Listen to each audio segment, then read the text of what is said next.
I grew up watching The Secret Garden, and I think I've been obsessed with gardens ever since. Flowers, herbs, plants, I love all of it so much. And I think they're all such beautiful reminders to blossom where we are, right here, right now, in this moment. And today we have a beautiful design inspired by gorgeous gardens, Lilias by Emma Buttram.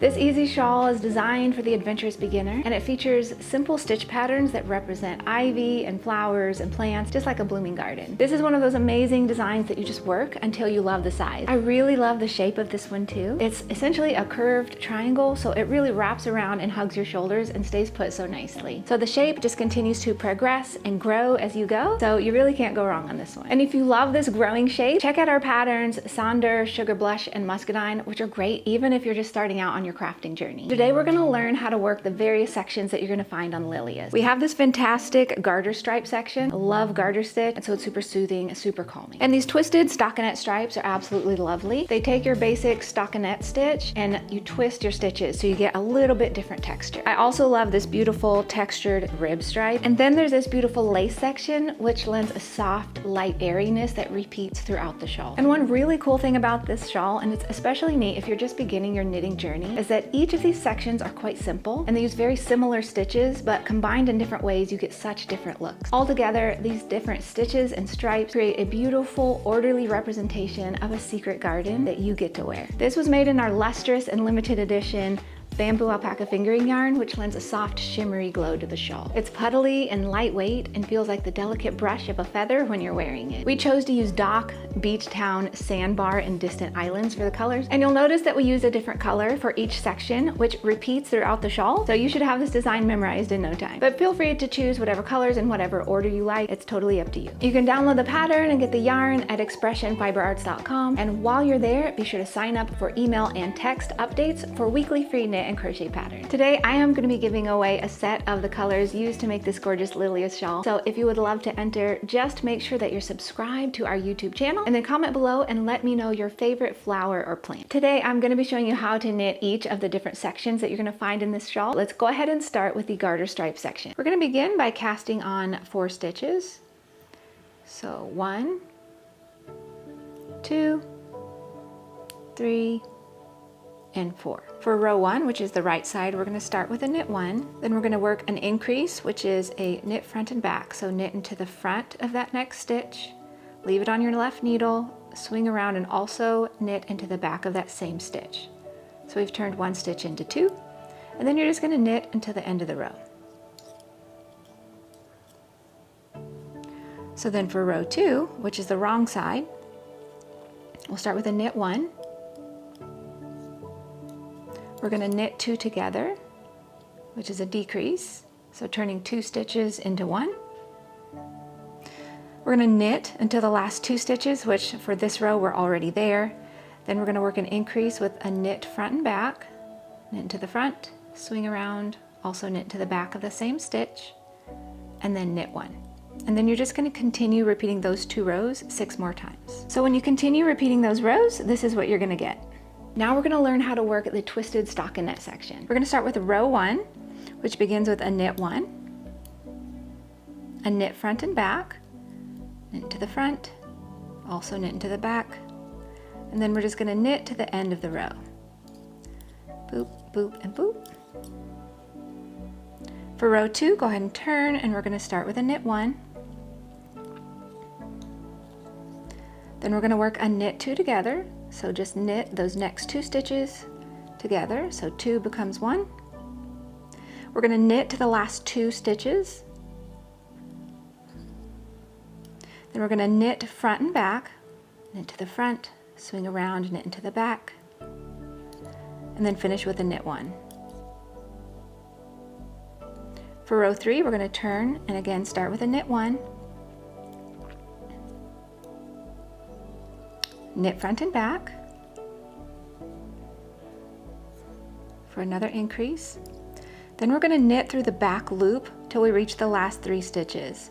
When you're knitting through the back loop, instead of coming into your stitch like this, just go ahead and work into the back loop. So that's going to twist your stitch. So So it gives just a little bit different look. So you'll continue repeating that down until you have 3 stitches left. And since I'm already here, I'll go ahead and just work the final 3 stitches, which are just normal knit stitches. For row 4, we're going to start with a knit 1.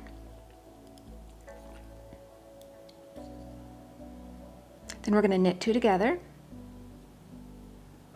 Then we're going to purl until we have 3 stitches left. So for me, I just have this 1 stitch. You will have more. And then when you get to the final 3 stitches, you're going to work a knit 1, a knit front and back, a knit 1. And then just continue repeating those rows as mentioned in the pattern. So you can see on the twisted stockinette section how it looks just a little bit different than your normal stockinette stitch. Okay, now we're going to learn how to work that beautiful ribbing stripe section. For row 1 of the ribbing section, we're going to start with a knit 1, knit front and back for an increase, and then just go ahead and knit to the end of your row. For row 2, we're going to start with a knit 1, and then work knit 2 together. Then you'll just knit across until you have 2 stitches left. Boop, boop. When you have 2 stitches left, go ahead and knit front and back, and finish with a knit 1. For row 3, we're going to start with a knit 1, then you'll knit front and back, knit to the front, and knit into the back. And then you're going to repeat across your row, knit 1, purl 1 until you have 3 stitches left. Knit 1, purl 1, knit 1, and here I am. So when you have 3 stitches left, you're just going to knit those. For row 4, we'll start with a knit 1 and a knit 2 together.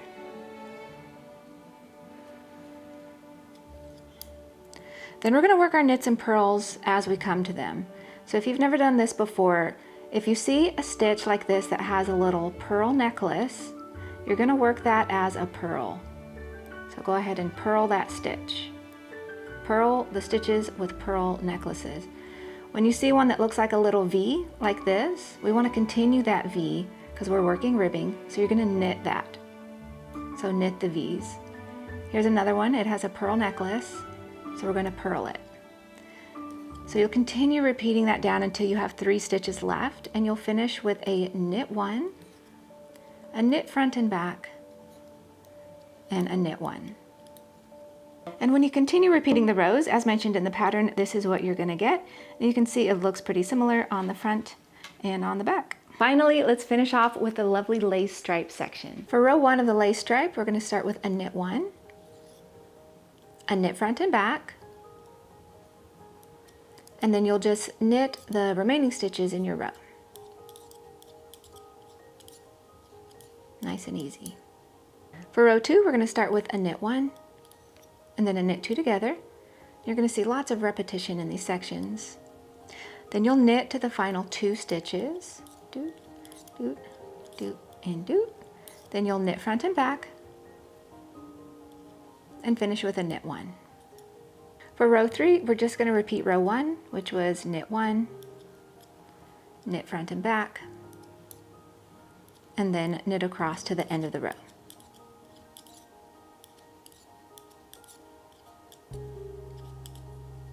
For row 4, we're going to start with a knit 1, and then we'll work a knit 2 together. Now we're going to purl across to the last 3 stitches. So yarn comes to the front. Just work purl stitches until you have 3 stitches left. And when you get down to the final 3 stitches, we're just going to knit 1, knit front and back, and knit 1. For row 5, we're going to start with a knit 1. We're going to knit front and back. Then we're going to knit 1. Then you're going to repeat across your row, knit 2 together, yarn over, and that's what's going to create the beautiful lace, knit 2. And you're going to continue repeating that until you have 3 stitches left, and my count is off since I'm working smaller rows, so I'll just knit that stitch. But you'll get down to 3 stitches, and you're just going to knit those final 3 stitches. For row 6, we're going to repeat row 4. So again, knit 1 and then knit 2 together. Purl across to your last 3 stitches. Purl, purl, purl, purl. And one more for me. And when you get down to the end, knit 1, knit front and back, knit 1. And then you're going to repeat rows 1 and row 4 again. For row 9, we're going to start with a knit 1, and then a knit front and back, knit front, knit back, and then another knit 1. Then you're going to repeat across your row, knit 2, 1, 2, a slip, slip, knit, slip, slip, knit, and a yarn over. So you'll continue repeating that until you have 5 stitches left, and then you're just going to knit those final 5 stitches. And then continue repeating the rows as mentioned in the pattern. And when you continue repeating those rows, you're going to end up with this lovely and simple lace design. So you're going to continue repeating those rows and sections and changing colors as mentioned in the pattern, or until you love the side. I truly hope you enjoy it. You being here is such a gift, and I appreciate you so much. I hope you have an amazing week, and be sure to check back next Friday because we have another beautiful pattern for you with a special story. So I will see you then. Bye!